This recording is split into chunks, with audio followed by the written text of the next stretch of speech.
Good afternoon. It's William with the Grand Duke Dmitri Diary series. We are in November 1917, so a very eventful time. And we're doing the long diary entry of the 17th of November 1917. That's on the old style. So on the Western calendar, it was the end of November. We've got a short one today and a very personal one. And so that's a bit of a change of pace. In the last video, we had really long and politically oriented one, although Dmitri did express interesting opinions.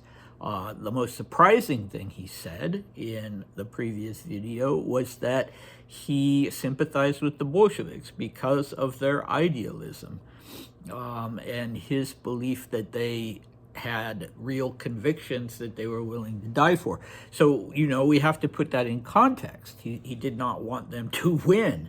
He wanted them to be gone as quickly as possible. He thought they were ruining the country. But the reason he made that statement was because he was contrasting them with the Mensheviks, the more intellectual and moderate part of the party, and you would think that he would have preferred them, but his impression was, one that I disagree with, was that the Mensheviks were entirely cynical and just in it for themselves, unlike the Bolsheviks. Anyway, he had limited information, and that was what he thought. But he was very correct in saying that it all comes down to the will of the soldiers and the people. That's where the real power lies. And that was true, but unfortunately the Bolsheviks were very effectively deceiving the soldiers and the people. Okay, so let's go on to today's section. There is no news from Papa, no news from Maria or Laming. Perhaps pas de nouvelles, bonne nouvelle. But nonetheless, this prolonged ignorance is extremely painful. The last time I had news from Petrograd, 3rd September, I was still, of course, in Gulag, and since then, not so much as a telegram. But my faith in God's mercy is strong. And then he puts the sign of the cross and an exclamation point. I am firmly and unwaveringly convinced that the Lord will protect them all. In Reuters, there was news of Felix's arrest. Apparently, he had been corresponding with Kaledin. For some reason, this news doesn't bother me much. He's too slippery and sly to allow himself to be caught so easily. Incidentally, this is the only mention of Kaledin in Reuters. Thus, one is forced to think that something is going on there. That we are entering slowly but surely into the stage of civil war in Russia, that is true. I, if you please, have always said that what has been happening these last months was not a real revolution with anarchy and bloodshed, but that lies ahead. And now we have actually entered that phase. And I think that afterwards there will come healing and improvement. Only may God help those who are there. Each day brings with it so much that is new, that it is impossible to make predictions. And yeah, absolutely, he's right about that. All right, so as I said, very short, and I apologize for my French pronunciation. Even those of you who speak French are not necessarily going to understand it when I read it. So, pas de nouvelles, bonne nouvelle is no news is good news. Yeah, I guess. I think I would be pretty frantic. I think Dmitri is,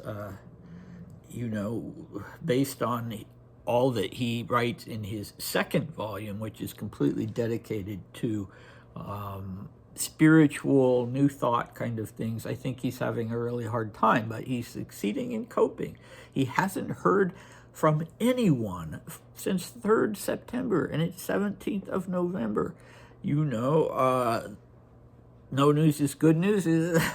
I don't know about that, but this is extraordinary that he hadn't gotten so much as a telegram from in all that time period.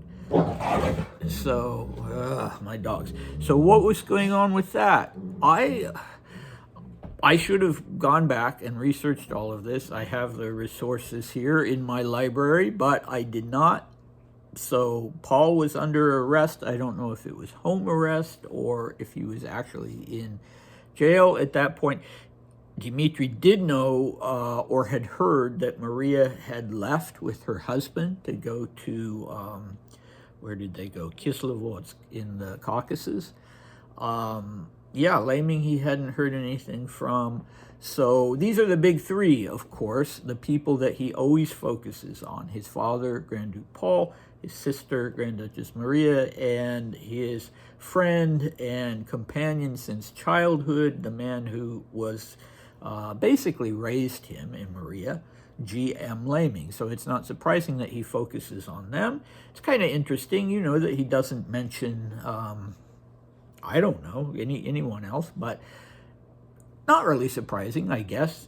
He's focusing on the most important people. So let's see. Then we come to strong statement of his religious faith, then to Felix's arrest. So this is another thing I should have looked up. Was Felix under arrest? Reuters has been pretty accurate. You know, and it's been a long time since I've read Felix's, any of his books, his 2 volumes of memoirs, his book about Rasputin, so I can't remember. But, yeah, apparently, according to Reuters, he'd been corresponding with General Kaledin, who was the ataman of the Don Cossack host. So that's interesting. Why he would do that, I'm not sure. Why they would arrest him for that, I'm not sure. I guess because Kaledin was an outlaw at that point in the eyes of the Bolsheviks. But what Dmitri says about him is, you know, it's funny. It's interesting that he is too slippery and sly to allow himself to be caught so easily. So, yeah, that's interesting. Was that Dmitri's opinion of Felix Yusupov all along, or is that just his opinion now in the aftermath of the Rasputin assassination? I don't know, but they were not at odds with each other yet. That would come later in 1920, if I remember correctly, when they had their big falling out over whether one should talk about the Rasputin assassination or not. Yeah, but that was Dmitri's assessment of him, and I can't say, you know, I don't know. Dmitri knew Felix personally. I didn't know him. I can't say if he was actually slippery and sly.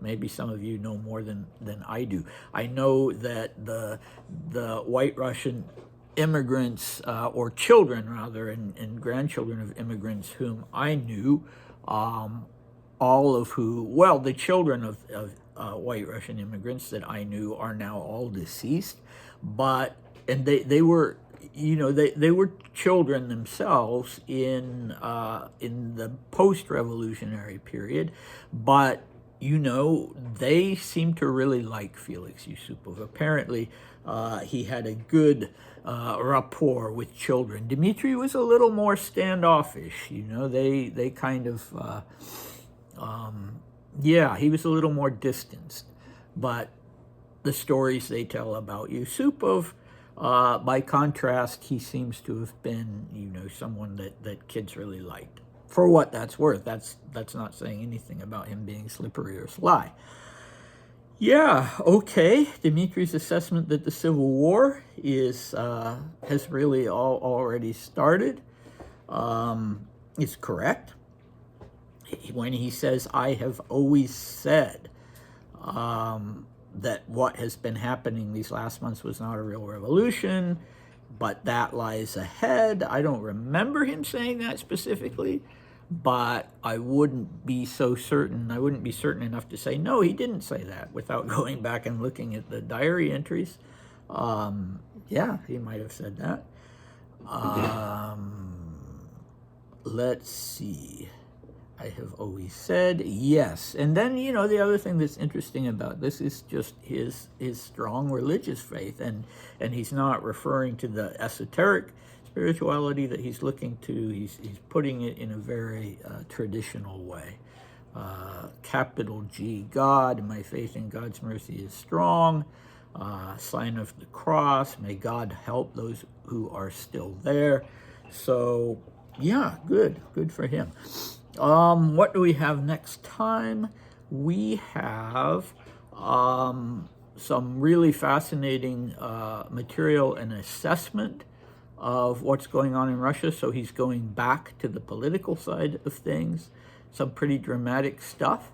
So I hope to see you then, and take care. Bye.